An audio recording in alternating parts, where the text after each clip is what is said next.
you. Hi, assalamualaikum semua orang. Kamarina Hasimi here. I hope you are in a good mood today because it's a good day to have a good day. So, hari ni kita kembali dengan episod Kisah Seram UiTM. Yay! Siapa alumni UiTM sini? Cuba komen down below. Sebab tak lama lagi kamu nak konvo. Kamu konvo batch 101, babe. Berapa bulan lah? Hari Rabu, 21 hari bulan nanti kamu konvo. So, kisah yang pertama ni dikongsi oleh salah seorang subscriber kita yang kita panggil nama dia Muhas, bukan nama sebenar. Dan dia kata cerita ni jadi masa dia baru je masuk UiTM Dungun. UiTM Dungun ni memang menyimpan kisah-kisah yang buat ramai pelajar tak senang duduk, babe. So, tanpa masa, jom kita baca doa dulu. Mohon perlindungan dari Allah dari gangguan-gangguan syaitan. Rabbi a'udhu bika min hamazati syayatin wa a'udhu bika Rabbi an yahdurun. Masa tu dalam bulan 11 ke bulan 12 tahun lepas. Dia freshy lagi lah. Junior lagi masa tu. Masa mula-mula masuk tu, dia dah dengar dah banyak cerita-cerita pelik dekat college sana, especially college Redang atau orang panggil college Tasik. Katanya ada kontainer lama lah, ada bilik pasir lah, ada bilik yang selalu basah dan macam-macam lagi. Tapi cerita yang jadi dekat Muhas ni tak ada kena-mengena langsung dengan semua cerita yang dia pernah dengar tu. Masa tu lepas habis kelas, rutin dia memang selalunya dia akan jalan ke pantai lah. So, hari kejadian tu, dia habis kelas dalam pukul 5 petang macam tu. Macam biasa, dia suka jalan seorang-seorang dekat pantai, healing seorang-seorang, tenangkan kepala dia. Pantai tu memang betul-betul dekat dengan kawasan kampus dan college. Ramai jugalah yang lepak dekat situ. Sampailah dalam pukul 6.55 petang macam tu, dia pun gerak balik ke college Kapas, tempat dia tinggal. Masa tengah jalan balik tu, dia rasa tak sedar hati tau. Bulu roma naik, jantung berdebar. Dia dah biasa dengan perasaan tu. Dia kata dari kecil dia memang jenis boleh rasa benda-benda lain, cuma dia tak nampak lah. Tengah jalan nak masuk ke bangunan college, dia lalu satu ruang sidai baju. Tempat tu ada banyak lubang-lubang dinding, macam ruang berangin sikit macam tu lah. Dan masa tu lah mata dia tertangkap satu lembaga hitam berambut panjang tengah berdiri dalam ruangan tu, diam tak bergerak. Dia cuba sedapkan hati, tu baju hitam je kot. Tapi naluri dia kuat cakap itu bukan baju. Sampai je bilik, dia tak boleh tahan dah. Dia nekat nak pergi cek sendiri. Dia turun balik, masuk ruang ampaian tu, tapi kosong. Langsung tak ada baju yang tergantung pun. Kosong, sunyi, sejuk. Dan masa dia nak keluar dari situ korang, lampu ruang tu tiba-tiba tertutup dan menyala sendiri. Klik. Dia terus lari masuk bilik, duduk depan roommate dia, buat-buat macam tak ada apa-apa yang terjadi. Tapi bila masuk waktu maghrib, roommate dia ajaklah ke surau. Bila dia nak turun dari bilik nak ke surau, telinga dia terdengar ada satu bunyi ketawa mengilai halus panjang. Dia diam, tak cerita apa-apa. Besoknya dia pergi bilik kawan dia. Dia nak ceritalah apa yang jadi malam tadi. Tapi belum sempat dia habis cerita, kawan dia pula buka cerita. Katanya malam yang sama, dalam pukul 12.30 malam, masa semua dah tidur, dia bangun nak pergi toilet untuk cuci muka. Time tengah cuci muka tu, dia ternampak dalam cermin ada budak kecil tapi gelap macam bayang-bayang hitam tengah mengintai dia dari belakang. Tak fikir panjang, dia terus bilas muka dia laju-laju. Dia terus lari masuk bilik, tarik selimut. Dan sejak malam tu, dia dah tak berani nak cuci muka waktu lewat-lewat malam. Fast forward ke awal tahun 2025, hujung semester. Muhas ni selalu tidur bilik kawan dia. Tapi kali ni bukan dekat college Kapas, tapi college Gemia. Sorry kalau salah pronounce. College Gemia ni terletak dekat belakang sekali dalam UiTM Dungun. Kamu tak sure tau nama-nama college ni nama-nama yang sebenar ke ataupun made up daripada pemilik cerita ni, sebab kamu bukan UiTM Dungun, so kamu tak tahu. Kalau korang dari UiTM Dungun, cuba comment down below. Dan latar belakang college Gemia ni bukit tau. Memang kawasan dia sunyi, banyak pokok. Nak ke sana kena lalu satu jalan gelap dan jabatan kecil. Malam kejadian tu, dia plan nak tidur bilik kawan dia Akil, dan kawan dia Syah pun ikut sekali. Dalam pukul 12.30 malam macam tu, cuaca hujan rintik-rintik tau, sejuk lah kiranya. Diorang bertiga ni pun gerak lah jalan kaki ke College Gemia tu. Akil dengan Syah jalan dekat depan sambil sembang gelak-gelak, tapi Muhas ni jalan belakang sorang-sorang. Hati dia rasa tak sedap gila, macam rasa ada benda ikut tau, macam ada benda yang tengah hati dia. Dan masa lalu dekat jambatan kecil tu, dia perasan kiri kanan jalan tu ada bayang-bayang hitam berdiri celah pokok. Ada yang sama, besar, dan mata dia tertarik ke satu pokok besar depan jambatan. Dekat atas dahan pokok, ada sosok putih berambut panjang tengah duduk memandang. Dia cepat-cepat alihkan pandangan. Sudah, dia tunjuk diri pula. Aku tak kacau kau, kau jangan kacau aku. Dia baca ayat kursi perlahan-lahan sampai ke depan college. Sampai je bilik Akil, barulah dia rasa boleh hembus nafas. Tapi tiba-tiba masa kawan-kawan tengah borak-borak, Muhas terdengar lagi suara mengilai pula. Tapi kali ni ada bunyi menangis sekali. Macam seolah-olah bunyi tangisan tu macam sedih dan sakit tau. Macam suara benda yang tersiksa lah. So dia tengok keliling. Akil dengan Syah memang langsung tak perasan bunyi itu, sebab diorang biasa tak berhenti borak pun. Muhas pergilah intai dekat tingkap. Jauh dekat atas pokok, sosok tu masih ada, duduk diam macam tengah tunggu tau. Sampailah ke hari ni dia tak pernah cerita dekat Akil atau Syah sebab dia takut. Bukan takut apa, takut diorang tak percaya. Dan takutlah juga kalau benda tu ikut salah seorang daripada diorang ni.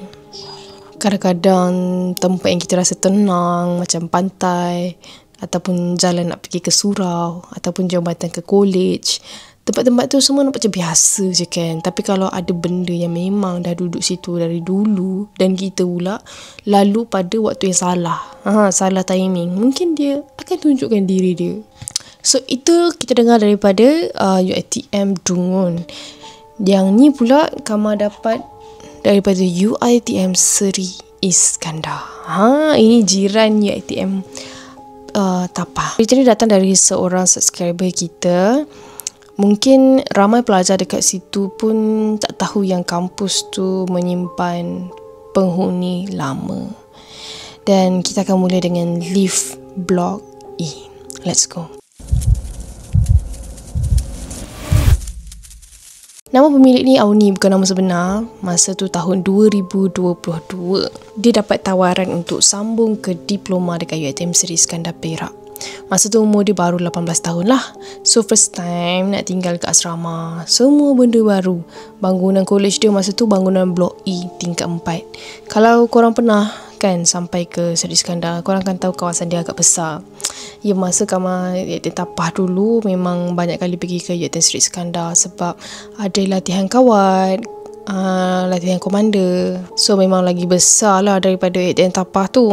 Bangunan dia banyak, tapi kebanyakannya macam nampak bangunan lama tau. College kediaman dia pun semua tersusun lah daripada blok A sampai blok G. Tapi blok E ni lain sikit. Dia terletak dekat hujung, tak terlalu jauh, tapi dia tak strategik lah orang kata. Dan situlah yang paling ramai student tahu lift dekat blok E ni ada masalah. Minggu pertama, time tu semua pelajar sibuk dengan orientasi. Jalan sana sini, briefing, tak cukup tidur. Auni pun sibuk. Satu malam tu, lebih kurang pukul 11.30 malam, dia baru balik bilik lepas habis sesi taklimat dekat Dewan lah. Dia naiklah ke tingkat 4 macam biasa. Tapi lift tu lambat sangat. Dia tunggu dengan 2 orang roommate dia. Lift tu ada 2 biji tau. Satu tu memang rosak daripada hari pertama daftar college lagi, memang tak jalan. Satu lagi okey, cuma kadang-kadang dia berhenti dekat tempat lain. And bila sampai, kosong, tak ada orang tekan pun dekat situ. So masa tengah tunggu tu, lampu lift yang satu lagi yang memang rosak dah lama tu, tiba-tiba pula lama nyala. Level lift tu naik satu dari G ke 1 ke 2. Padahal tak ada siapa pun dalam lift tu. So diorang pandang sesama sendiri, kan lift tu rosak. Level naik sampai tingkat 4, and then pintu tu terbuka.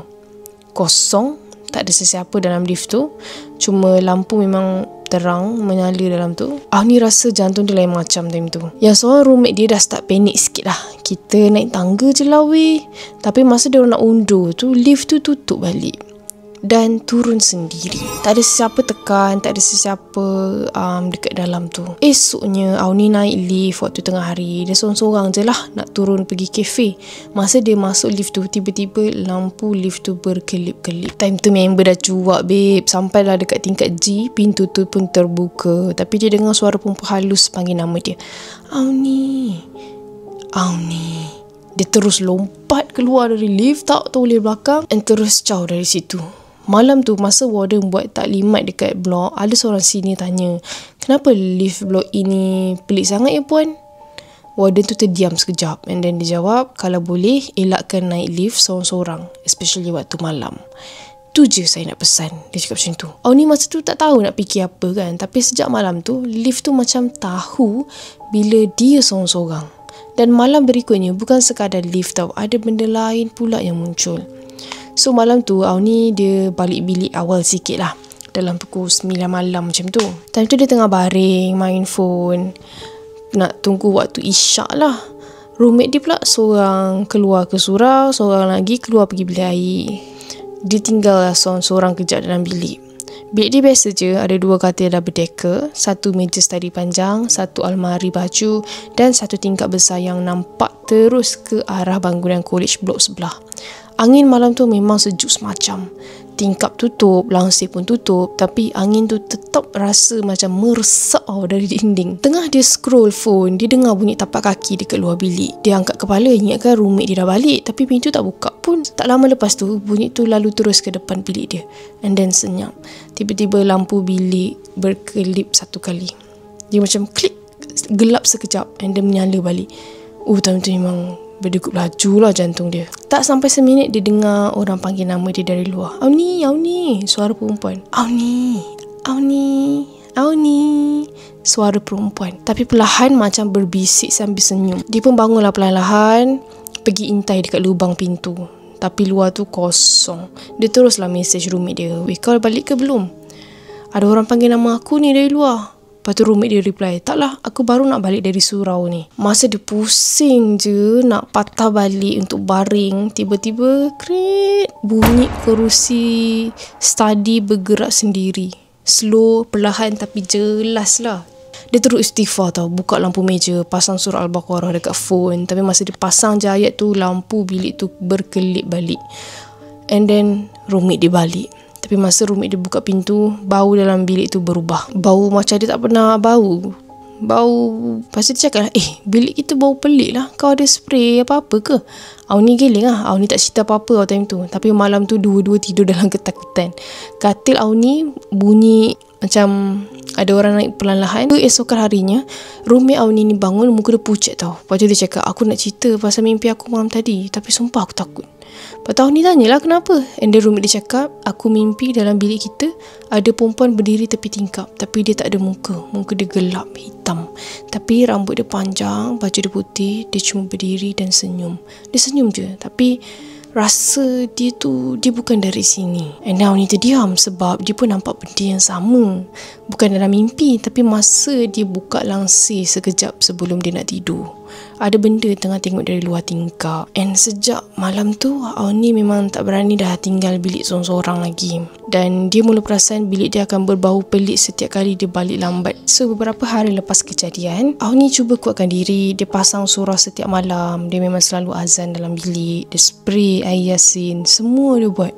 Tapi satu malam tu, waktu tu maghrib, dia tinggal seorang-seorang dalam bilik. Roommate dia dua-dua keluar. Seorang ke surau, seorang balik kampung.